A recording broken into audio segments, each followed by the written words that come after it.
समझ में अगर तुमने लग के कर दिया ना तो तुम्हारे 600 नंबर आराम से आ सकते हैं, ये मेरी गारंटी है। एंड तुम्हारे सामने खुद एक एग्जांपल बैठा है। एक बार 352 मार्क्स आए थे, ये मार्च की बात है, ठीक है। 416 मार्क्स आए थे, फिर यहाँ से 500 की रेंज में आने लग गए, फिर आखिरी में मेरे 600 की रेंज में आ रहे थे। एंड लिटरली समझ कर सकते हैं ना, तुम लिटरली कर सकते हो। लास्ट का एक महीना है, 30 डेज है, एंड 30 डेज लग के कर लो भाई, तुम भी मेडिकल कॉलेज जा सकते हो भाई। नीट सक्सेस का मंत्र सिर्फ और सिर्फ एनसीईआरटी एंड डीवाईक्यू, तुमने ये दोनों अगर चार्ट लिया ना, लिटरली चार्ट लिया ना, तो तुम्हें नीट में 600 भाई 700 नंबर रहेंगे। सारा टेलीग्राम पर अवेलेबल है, सारा कंटेंट तुम्हें ढूंढना है, पर अगर तुम्हारे पास इतना भी टाइम नहीं तो मैं तुम्हारे लिए ढूंढकर मेरे टेलीग्राम चैनल पे अपलोड कर दूंगा। तो ये friends, welcome back to my channel. I am Irhan Khan and literally एक साल के बाद आ रहा हूँ, क्योंकि नीट के अंदर सिर्फ और सिर्फ एक महीना रह चुका है। एंड मेरे भी इस टाइम पर 300 मार्क्स आ रहे थे, एंड मुझे पता है आपके भी इस टाइम पर 300 to 400 मार्क्स वेरी कर रहे होंगे। एंड लास्ट मंथ बहुत ज़्यादा क्रूशियल है, क्योंकि मैटर नहीं करता कि तुमने पहले कितनी प्रिपरेशन करी है, एक साल 2 साल कितनी भी करी हो, अगर लास्ट मंथ पे लैग कर गए तो रिजल्ट चेंज हो सकता है। एंड लास्ट मंथ में अगर तुमने लग के कर दिया ना तो तुम्हारे 600 नंबर आराम से आ सकते हैं, ये मेरी गारंटी है। एंड तुम्हारे सामने खुद एक एग्जाम्पल बैठा है। मैं अपने पूरी जर्नी बताने वाला हूँ, कैसे मैं 300 से 600 पर जंप करा था, ठीक है। एंड मेक श्योर क्या सब्सक्राइब कर लो, क्योंकि लास्ट 30 डेज में मैं पूरा गाइड करने वाला हूँ आपको, एंड बहुत ज़्यादा एक्टिव रहने वाला हूँ। अगर कुछ भी डाउट है तुम्हें पर्सनली या तुम्हारी प्रिपरेशन से रिलेटेड, तो तुम कमेंट में लिख सकते हो, या तो मुझे पर्सनली इंस्टाग्राम पर मैसेज कर सकते हो, ठीक है। सो फर्स्ट ऑफ ऑल मेरे मार्क्स दिखा देता हूँ। यहाँ पर मेरी टेस्ट एनालिसिस की बुक है, ये this is my test score, यहाँ पर मैंने लिख के रखे हैं। So first of all see कितने मेरे मार्क्स आ रहे थे। So this is the date, देख लो तुम यहाँ पर 23 marks, 23 March 2023। I have cleared NEET 2023 and currently I am a third year MBBS student at government medical college Jabalpur, ठीक है। एंड तुम्हारे भाई ने अभी रिसेंटली एआई कोच भी बन चुका है, and I have certified by Microsoft and Google. And इस मंथ के अंदर अपनी प्रोडक्टिविटी को अपन 100x कर सकते हैं with the help of AI. And next कुछ वीडियोस में आपको मैं यही बताऊंगा कि आप कैसे अपनी productivity with the help of AI 100x कर सकते हैं, नीट के अंदर बहुत अच्छा स्कोर ला सकते हैं। And AI can literally help you to score more marks, 100 200 marks easily आप एआई की हेल्प से बढ़ा सकते हैं, ठीक है। So let's see my marks कितने आते थे। तो यहाँ पर पीएसटी था, पार्ट सिलेबस टेस्ट आकाश में था मैं, ठीक है। यहाँ पर मेरे आए थे 352 मार्क्स। यहाँ पर मैंने देखो कैसे मैं पूरा एक अपना रिकॉर्ड रखता था टेस्ट का। तो सबसे पहले मैं टेस्ट लिखता था, उसके साथ डेट और कौन सा टेस्ट है वो लिखता था, मार्क्स लिखता था, और उसके अंदर सब्जेक्ट वाइज मार्क्स लिखता था, एंड लेवल, ठीक है। लेवल सबके लिए वेरी करता है, अगर मुझे हार्ड लगा है तो मैं हार्ड लिखूंगा, मॉडरेट है, एनसीईआरटी लेवल है, या मॉड्यूल से आया है, या एआईएटी जैसे बहुत डिफिकल्ट रहता था तो बाहर से आया है, वो लिखता था कि उससे पता रहे क्या, ठीक है, कम मार्क्स भी आएगा, टफ पेपर है तो ओके, नो प्रॉब्लम, ठीक है। तो यहाँ पर मेरे देखो एक बार 352 मार्क्स आए थे, ये मार्च की बात है, ठीक है।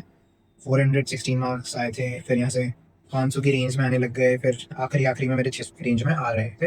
एंड लिटरली मेरे पास अभी आकाश डैशबोर्ड का एक्सेस नहीं है, वरना मैं आपको एक एक रिजल्ट खोल के बताता, but this is my record. And ये मेरी टेस्ट एनालिसिस बुक है, इसके अंदर देखो मैं मेरा टेस्ट एनालिसिस भी करता था। Let me show you. So this is जैसे सीएसटी के अंदर जो मिस्टेक हुई है, यहाँ पर मैं टेस्ट एनालिसिस करता था पूरा। एंड अगर आपको टेस्ट एनालिसिस वीडियो चाहिए तो कमेंट कर देना, आई विल मेक श्योर कि मैं पूरा मेरी स्ट्रेटेजी बताऊँ मैं कैसे टेस्ट एनालिसिस करता था, ठीक है। सो लिटरली अगर आपको भी जंप करना है 300 से 600 पर, तो आपको सिर्फ और सिर्फ 5 पॉइंट ध्यान में रखना है जो मेरी स्ट्रेटेजी के अंदर थे, एंड जिसे यूज करके बहुत सारे स्टूडेंट नीट 2024 एंड 25 के अंदर जंप कराया उन्होंने 100 200 मार्क्स इजीली, ठीक है। सो जो स्ट्रेटेजी थी वो बहुत ही सिंपल है एंड बेसिक पॉइंट है, एंड उसे आपको बहुत ही ज़्यादा फोकसली अपने प्लान में एग्जीक्यूट करना है, ठीक है।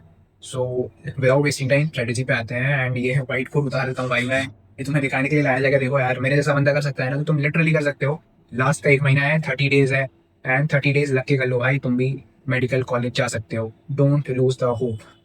So let me remove these atom, गर्मी लग रही है यार। सो बहुत हो गई हवाबाजी, अब सीधे रियलिस्टिक प्लान पे आते हैं, जिससे तुम भी 300 से 600 पर जंप कर सकते हो। तो सबसे पहला पॉइंट है वो है माइंडसेट। माइंडसेट क्लियर करके रखना है अपना, माइंडसेट बिल्कुल क्लियर कर लो। क्या तुम मेडिकल कॉलेज जा रहे हो, उसमें सिर्फ और सिर्फ एक महीना लग कर प्रिपरेशन करना है, 12 से 14 घंटे मिनिमम पढ़ना पड़ेगा भाई। अभी कोई भी स्कोप नहीं है यहाँ पर क्या कुछ मजे कर ले, कुछ फोन चला ले, कहीं घूमने चले जाए। यहाँ पर सिर्फ और सिर्फ तुम्हें पढ़ना है, खाना है, सोना है, 3 काम करना है। अभी बहुत टाइम मिलेगा, नीट के बाद कुछ भी चाहो वो कर सकते हो, ठीक है। तो सबसे पहले अपना माइंड क्लियर रखो कि तुम जा रहे हो, जो भी अपना सेल्फ डाउट है ना वो सब हटा देना, एंड सिर्फ और सिर्फ फोकस होना चाहिए अपनी प्रिपरेशन पे एंड अपने गोल पर। जो भी तुम्हारा ड्रीम कॉलेज है ना, उसको अपने टेबल के सामने चिपका लेना है, एंड उसको देखते रहना भाई। मोटिवेशन अपना लैक नहीं होना चाहिए, ठीक है। एंड अपन आते हैं, सबसे ज़्यादा अपन को फोकस करना है वो स्लीप पर करना है इस टाइम पर। मिनिमम 6 आवर की स्लीप कम से कम लेना आप, 6 से 7 घंटे स्लीप अपने शेड्यूल में ऐड करना। और 2 से 5 के टाइम पे सोना, खाना पीना सब बंद कर देना एंड फोकस से वहाँ पर पढ़ना है तो क्वेश्चन प्रैक्टिस करना, क्योंकि वो विंडो बहुत ही ज़्यादा क्रूशियल है, क्योंकि अपना पेपर 2 से 5 के बीच में रहने वाला है एंड उस टाइम पर अपन को मैक्सिमम अटेंटिव रहना है। तो उसके लिए आपको अभी से प्रैक्टिस करना पड़ेगी। तो 2 से 5 पर कम से कम पढ़ाई करो, वरना टेस्ट की प्रैक्टिस करो। टेस्ट प्रैक्टिस के लिए सबसे बेस्ट टाइम है 2 से 5, अगर तुम घर पर टेस्ट दे रहे हो, ठीक है। एंड अपन सेकंड पॉइंट पे आते हैं। सेकंड पॉइंट पे है अपना है स्टडी मटेरियल जितना भी स्कैटर्ड है उसको एक जगह पर लाओ। जितना भी तुम मॉड्यूल, बुक, एनसीईआरटी, अपने नोट्स, सबसे अलग अलग चीज़ें देख रहे हो, एक बार इससे भी देख लेता हूँ, एक बार इससे भी देख लेता हूँ, ये सब करना छोड़ दो। लास्ट का 1 मंथ बचा है एंड सिर्फ और सिर्फ तुम्हें इस बार फोकस करना है एनसीईआरटी एंड डीवाईक्यू। भाई नीट सक्सेस का मंत्रा सिर्फ और सिर्फ एनसीईआरटी एंड डीवाईक्यू। तुमने ये दोनों अगर चार्ट लिए ना, लिटरली चार्ट लिए ना, तो तुम्हें नीट में 600 क्या भाई 700 नंबर आ जाएंगे। पिछले साल का पेपर छोड़ दो, जितने भी पेपर है उठा लो भाई, सीधा डायरेक्ट एनसीईआरटी से आए हैं डायरेक्ट। और 80% पेपर पीवाईक्यू से रिपीट होता है। डायरेक्ट क्वेश्चन नहीं आएगा पर तुम जो क्वेश्चन टॉपिक्स आए हैं वो टॉपिक रिपीट होता है, ठीक है। सो मेक श्योर कि आप एनसीईआरटी ही पढ़ो। एनसीईआरटी पढ़ो या एनसीईआरटी के शॉर्ट नोट्स जो तुमने बना के रखे हैं, अगर बना है तो वेल एंड गुड, मैं वरना प्रोवाइड कर दूंगा मेरे टेलीग्राम चैनल पर, जाके ज्वाइन कर लेना। वहाँ से नोट्स डाउनलोड करो, या तो एनसीईआरटी पढ़ो, एनसीईआरटी की रीडिंग हो गई है तो शॉर्ट नोट्स एक बार रिवाइज कर लो एंड पीवाईक्यू प्रैक्टिस करो। एंड इस टाइम पर मोस्ट इंपॉर्टेंटली, इस टाइम पर पीवाईक्यू कैसे प्रैक्टिस करना है, जो मैं पर्सनली करता था, मैंने सारे प्रीवियस ईयर क्वेश्चंस के प्रिंट आउट निकला लिए थे एंड ओएमआर निकला ली थी। सो मैं इस टाइम पर, तुम्हारा कितना भी सिलेबस हुआ है भाई, तुम्हें फुल सिलेबस टेस्ट की आदत डालना पड़ेगी। सो मैं क्या करता था, प्रिंट आउट निकला के 3 घंटे का स्लॉट लेता था। मेनली मैं 2 से 5 के बीच में ही प्रेफर करता था। 2 से 5 के बीच के अंदर पीवाईक्यू प्रैक्टिस करता था प्रिंट आउट निकला के, ठीक है। मैं नहीं बोल रहा कि तुम लास्ट 15 ईयर से करो, पर कम से कम लास्ट 5 ईयर के कर लेना ऐसे, 3 घंटे का अलग से स्लॉट निकाल के, ठीक है। एंड उसको अच्छे से चार्ट लेना भाई। लास्ट के 5 ईयर्स के पेपर फिंगर टिप्स पे होना चाहिए। नीट के अंदर पीवाईक्यू बहुत ही ज़्यादा इंपॉर्टेंट है। लास्ट के 5 ईयर के तुम्हारे बिल्कुल फिंगर टिप्स होना चाहिए, कि तुम्हें क्वेश्चन पता होना चाहिए कि ये इस ईयर से आया था, इतना तुम्हें पता होना चाहिए। एंड उस टॉपिक को अच्छे से, जो तुम्हारी गलतियाँ हो रही है उस टॉपिक को अच्छे से पढ़ना है, ठीक है।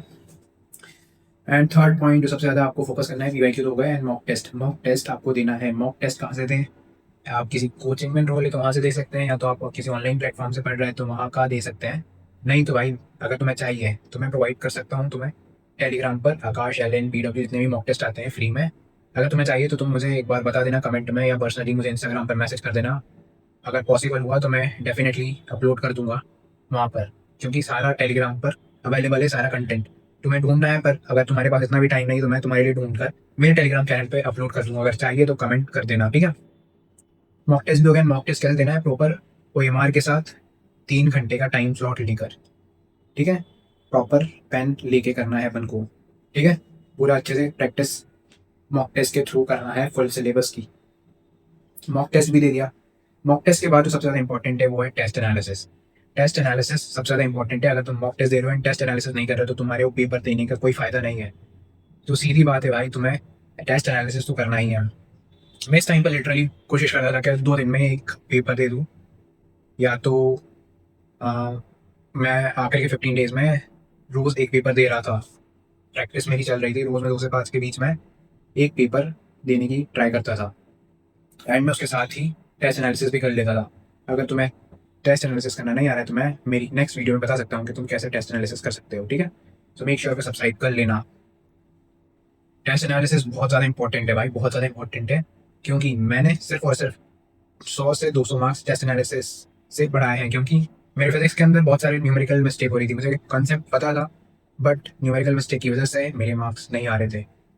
क्वेश्चंस के अंदर मैं यूनिट नहीं देख पा रहा था, ऑप्शंस में यूनिट के अंदर, यूनिट में वो वाई चेंज करते इसलिए मिस्टेक हो रही थी, बहुत ज़्यादा हो रही थी। एंड वो आपको पता सिर्फ और सिर्फ टेस्ट एनालिसिस करेगा, टेस्ट एनालिसिस से पता चलेगा। सो मेक श्योर कि आप टेस्ट एनालिसिस तो कर रहे हो। एंड कोशिश करना ज़्यादा हार्ड मत देना भाई, एनसीईआरटी लेवल का देना, थोड़ा सा ऊपर जा सकते हो अगर लास्ट थोड़ा सा अपन हार्ड के लिए भी प्रिपेयर करके रखे तो। एनसीईआरटी लेवल का टेस्ट देना है, ठीक है, मॉक टेस्ट एंड उसके साथ ही साथ टेस्ट एनालिसिस। एंड जो फिफ्थ एंड लास्ट पॉइंट है वो है प्रैक्टिस, प्रैक्टिस, प्रैक्टिस। रिवाइज करो भाई, लग जाओ। लास्ट का 1 महीना है, मैं कर सकता हूँ यार, मेरा जैसा बंदा कर सकता है ना, तो तुम तो आराम से कर सकते हो। मे भी इस पोजीशन पे था एंड आज मेडिकल कॉलेज के अंदर, एंड तुम भी जा सकते हो वहाँ पर।